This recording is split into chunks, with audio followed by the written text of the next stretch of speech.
गेंडा स्वामी, अंधे के हाथ बटेर लग जाए तो शिकारी नहीं बन जाता है। प्रोफेसर खुराना तो वहां पहुंच गए जहां उन्हें जाना था। जिसे तुम प्रोफेसर खुराना समझे बैठे हो वो दरअसल तुम्हारा अपना ही एजेंट है, जो फ्रांस से प्रोफेसर खुराना का साये की तरह पीछा कर रहा है। प्रोफेसर खुराना तो वहां पहुंच गए जहां उन्हें जाना था। गेंडा स्वामी, जो भारी ना हो वो दुश्मनी ही क्या, हम आंखों से सुरमा नहीं आंखें चुरा लेते हैं। Hello friends, good morning, welcome to our channel target with Lalan Sharma. Today we will discuss about relation between gravitational field and gravitational potential. विद्यार्थी, ये एक ऐसा टॉपिक है जिसका स्टडी हम लोग क्लास 12 के फिजिक्स इलेक्ट्रोस्टैटिक्स में कर चुके हैं और वहां पे इसका विस्तृत एक्सप्लेनेशन हुआ है। इस पर अच्छे खासे न्यूमेरिकल हुए हैं। जो कंपटीशन की तैयारी वाले बच्चे हैं वो ये टॉपिक जो है पहले इलेक्ट्रोस्टैटिक्स में देख लें, उसके बाद यहां पर आकर देखेंगे। बस आपको ध्यान से देखने की जरूरत है, भगवान कसम जादू होगा। आइए देखते हैं quality of concept. Relation between gravitational field and gravitational potential. यहां पर विद्यार्थी हम यूनिफॉर्म ग्रेविटेशनल फील्ड रिप्रेजेंट किए हैं और ये ईजी से दिखाया गया है। यस, इसका मतलब है यहां पर कोई मास होगा जिसका ग्रेविटेशनल फील्ड टुवार्ड्स मास है।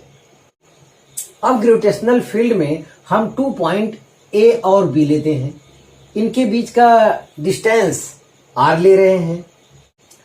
हम टेस्ट मास m0 को पॉइंट ए से पॉइंट बी पर ले जाना चाहते हैं। यहां पर कोई मास है तो ग्रेविटेशनल फोर्स इस पर वर्क करेगा और ये m0 जो है, जो टेस्ट मास या आप यूनिट मास बोलते हैं, ये जो है इस मास की ओर क्या होगा, अट्रैक्ट होगा बड़ी तेजी से। तो जैसे जैसे m0 करीब जाएगा उसकी स्पीड भी चेंज होती जाएगी। तो यहाँ पे कंडीशन है कि ए से पॉइंट बी तक ले जाने के लिए उसकी काइनेटिक एनर्जी में चेंज नहीं होना चाहिए, ये कंडीशन है। तो ये कंडीशन कैसे फॉलो होगा? अगर ए से बी तक ले जाने में काइनेटिक एनर्जी चेंज हो रही है तो कुछ ऊर्जा चेंज होने में चला जाएगा, जो कि हम नहीं चाहते। तो ऐसी दशा में विद्यार्थी ए से बी तक टेस्ट मास m0 को ले जाने के लिए m0 पर एक्सटर्नल फोर्स लगाना होगा। एक्सटर्नल फोर्स कौन लगाएगा? एक्सटर्नल एजेंट लगाएगा। हम लगाएंगे या आप लगाएंगे? यस। तो इस m0 पॉइंट को हम यहां अलग से रिप्रेजेंट किए हैं ताकि आपको आसानी से क्लियर हो जाए।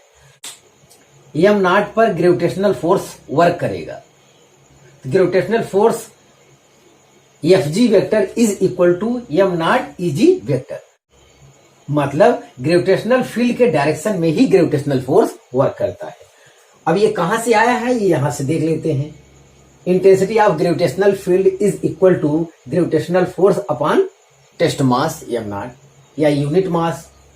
तो यहां से ये चीज लाया, Fg इक्वल टू m0। तो ग्रेविटेशनल फोर्स ग्रेविटेशनल फील्ड के डायरेक्शन में वर्क करता है। यस, ये तो इधर की ओर हो जाएगा। अब देखिए, ए से बी तक हमें ले जाना है तो एक्सटर्नल एजेंट अगर उसे पकड़े रहेगा तो ऐसे केस में वो आगे तो बढ़ेगा लेकिन वो स्पीड चेंज नहीं होगा, यही हम चाहते हैं। तो यहां पर इस फोर्स के इक्वल अपोजिट डायरेक्शन में फोर्स लगाएगा एक्सटर्नल एजेंट। तो F external is equal to minus m0 E vector. Vector form में ये निगेटिव रहेगा, ये इधर की ओर है, इलेक्ट्रिक फील्ड के डायरेक्शन में है तो पॉजिटिव रहेगा। ये दोनों फोर्स मैग्नीट्यूड में क्या होंगे? इक्वल होंगे। बहुत थोड़ा सा ग्रेविटेशनल फोर्स ज्यादा होगा तभी हम आगे जा पाएंगे। जितना बहुत थोड़ा सा जो ज्यादा होता है उसी के इक्वल डिस्प्लेसमेंट हो जाता है।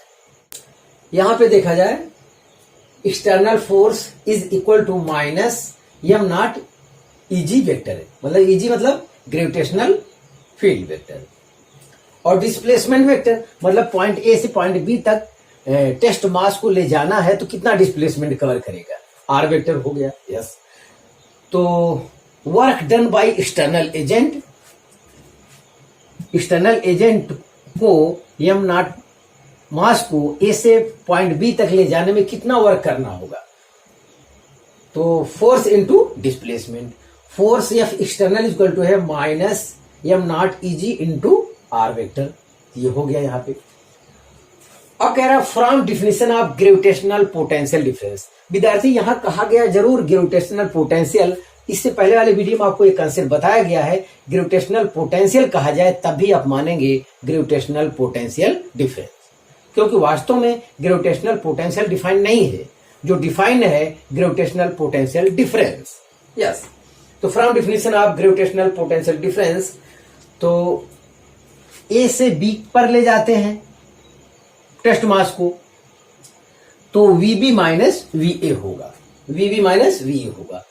अगर बी से ए पर ले आते हैं तो वीए माइनस वीबी होगा। ये चीज ध्यान देना है। तो potential difference VB minus VA is equal to work done by external agent from A to B upon test mass M naught. अब ये वैल्यू जो हम ऊपर निकाल चुके हैं, ये वैल्यू यहां पे रख देते हैं और एम नॉट नीचे रहेगा। एम नॉट से एम नॉट कैंसिल हो गया। तो यहां पे आया वीबी माइनस वीए का स्थान पे लिख सकते हैं चेंज इन ग्रेविटेशनल पोटेंशियल। तो डेल्टा वी इक्वल टू आया minus E g into R vector. तो always correct, this formula is क्या है, ऑलवेज करेक्ट है। ये ध्यान दिया जाए।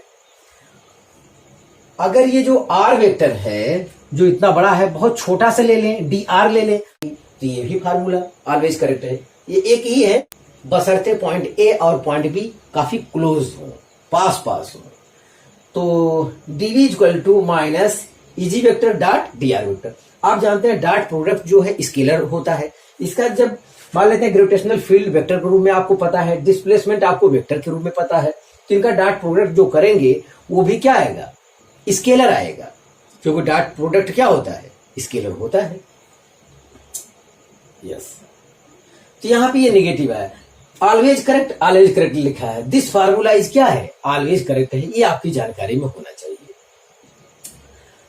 देखिए फील्ड वेक्टर का डायरेक्शन भी ये है, डिस्प्लेसमेंट वेक्टर का भी डायरेक्शन ये है। तो अगर हम इसका एक्सपेंशन करना चाहें, EG D R cos zero होगा। तो ऐसे केस में ईजी इक्वल टू हम लोग लिख सकते हैं क्या, minus DV upon D R. Scalar form में ये भी करेक्ट हो जाएगा। X axis, Y axis, Z axis direction में अलग अलग कोई फार्मूला लिखना चाहे तब भी संभव है। तो ई एक्स इक्वल टू हो जाएगा डीवी अपॉन डीएक्स। इस फार्मूले को स्केलर फॉर्म में एक्स एक्सिस, वाई एक्सिस और जेड एक्सिस डायरेक्शन में भी लिखा जा सकता है। जैसे यहां पे लिख सकते हैं E X equal to minus DV upon DX, या ई वाई इक्वल टू हो जाएगा minus DV upon D Y, या ई जेड इक्वल टू हो जाएगा minus DV upon D Z. ऐसा भी कर सकते हैं। तो यहां एक पॉइंट और लिखा है विद्यार्थी, gravitational potential always decreases in the direction of gravitational field. तो इस कॉन्सेप्ट का ज्ञान रहेगा तो हमें न्यूमेरिकल लगाने में सुविधा होगी। यस, जैसे यहां पर कोई मास होगा तभी ग्रेविटेशनल फील्ड का डायरेक्शन उधर की ओर है।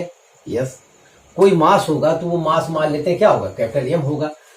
तो अगर ए पर आपसे पूछा जाए ग्रेविटेशनल पोटेंशियल, तो वी ए इक्वल टू होगा माइनस जी एम अपॉन, मान लेते हैं कैपिटल आर है, मास कैपिटल एम से एक ही डिस्टेंस जितना आया।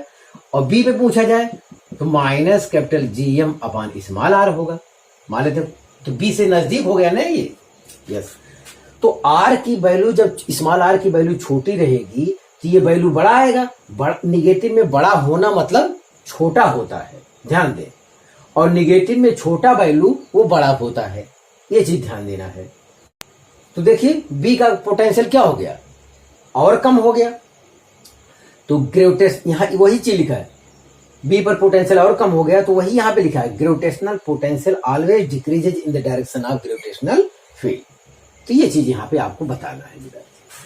तो आप इसे कॉपी कर लीजिए, तो फिर आगे का कंसेप्ट हम देखते हैं।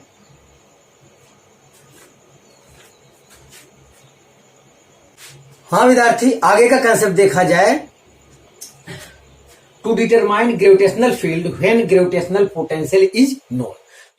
तो विद्यार्थी यही हेडिंग हम इलेक्ट्रोस्टैटिक्स में पढ़ा चुके हैं। वहां था to determine electric field when potential is known. वहां इतना था केवल। तो 100% यही कॉन्सेप्ट इलेक्ट्रोस्टैटिक्स में पढ़ाया गया है। ये हेडिंग आप सर्च करके टारगेट विद ललन शर्मा लिखेंगे, आपको ये पूरा सोल्यूशन मिल जाएगा। और इस कॉन्सेप्ट पे अच्छा खासा न्यूमेरिकल भी वहां बहुत ज्यादा है, तो न्यूमेरिकल लगाने का तरीका भी देखना है तो वहां पे आप देख सकते हैं। इसका जो न्यूमेरिकल विद्यार्थी ज्यादा आता है इलेक्ट्रोस्टैटिक्स में ही आता है। तो यहां पे लिखा है to determine gravitational field. Gravitational field विद्यार्थी फाइंड करना है, लेकिन ग्रेविटेशनल पोटेंशियल हमें पता होगा। ग्रेविटेशनल पोटेंशियल जैसे मान लेते हैं v इक्वल टू है 3xyz, हमको ये दिया है, ग्रेविटेशनल पोटेंशियल दिया है, इस टाइप का कुछ दिया होगा। तो अब हमें इसकी सहायता से क्या फाइंड करना है, ग्रेविटेशनल फील्ड फाइंड करना है। यस, तो ग्रेविटेशनल फील्ड कुछ इस टाइप का आना चाहिए। तो फाइंड करने का जो तरीका है विद्यार्थी, अगर ग्रेविटेशनल पोटेंशियल आपको नोन है तो ग्रेविटेशनल फील्ड कैसे फाइंड कर लिया जाता है वो ध्यान से देखा जाए। Here Ex equal to minus del V upon del X. ये वैसे ही है जैसे डिफरेंशिएशन dy अपॉन dx करते थे। तो डेल सिंबल इसलिए प्रयोग होता है जब पार्शियल डेरिवेटिव किया जाता है। पार्शियल में जैसे विद रिस्पेक्ट टू x दिया है तो x के अलावा जो भी है भगवान कसम कांस्टेंट है, और कांस्टेंट का डिफरेंशिएशन क्या होता है, 0 होता है। यस, ये चीज ध्यान देना है। पार्शियल डेरिवेटिव का मतलब इतना होता है कि जिसके रिस्पेक्ट में डिफरेंशिएशन कर रहे हैं उसके अलावा जो भी है कांस्टेंट है, और कांस्टेंट का डिफरेंशिएशन 0 होता है। इतना आपको केवल जानना है। यस, अब देखा जाए Ex फाइंड करना है तो कैसे फाइंड करेंगे। Ex equal to minus del V upon del X. यहां लिखा है minus partial derivative of v with respect to x। v मतलब a ही, तो इससे x और 3yz बना लेंगे। तो first function into differentiation of second function plus second function into differentiation of first function.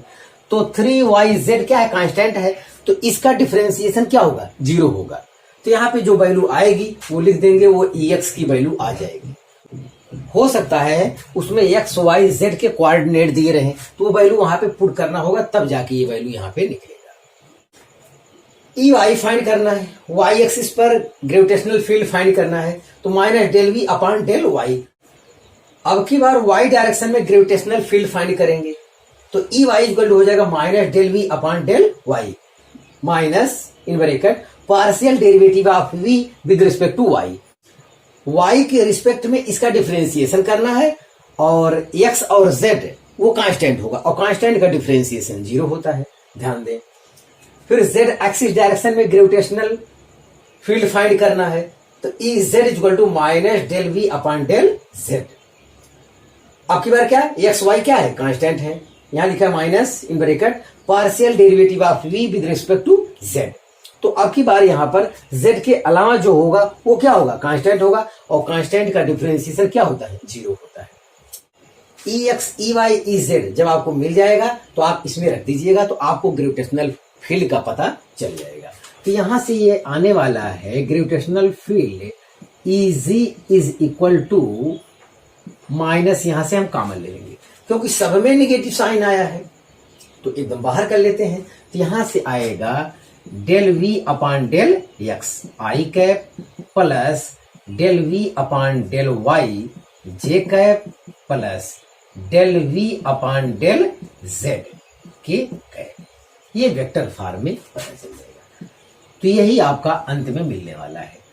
तो इसका मतलब न्यूमेरिकल सॉल्व करते समय आपको काम क्या करना है, वो ग्रेविटेशनल पोटेंशियल दिया होगा आपको बारी बारी से Ex Ey Ez निकालना होगा। Yes, with respect to x कहेगा तो y z कांस्टेंट रहेगा, और कांस्टेंट का डिफरेंशिएशन 0 है। विद रिस्पेक्ट टू y कहेगा तो x z कांस्टेंट रहेगा, और कांस्टेंट का डिफरेंशिएशन 0 होता है। विद रिस्पेक्ट टू z कहेगा तो x y कांस्टेंट रहेगा, और कांस्टेंट का डिफरेंशिएशन 0 होगा। तो इस आधार पर हम तीनों वैल्यू फाइंड करके इसी में रख देंगे अपने स्थान पे, तो हमें हमारा आंसर मिल जाएगा। तो ये आपका फार्मूला हुआ जिसकी सहायता से इस टाइप का प्रॉब्लम को हम लोग सॉल्व करेंगे। तो ये न्यूमेरिकल सॉल्व करने का ये तरीका है, इतना आपको करना होगा। हाँ, ये जो लिखा है आपके नॉलेज के लिए लिखा है, ये वहां लिखने की जरूरत नहीं होगा। आप इसे कॉपी कर लीजिए।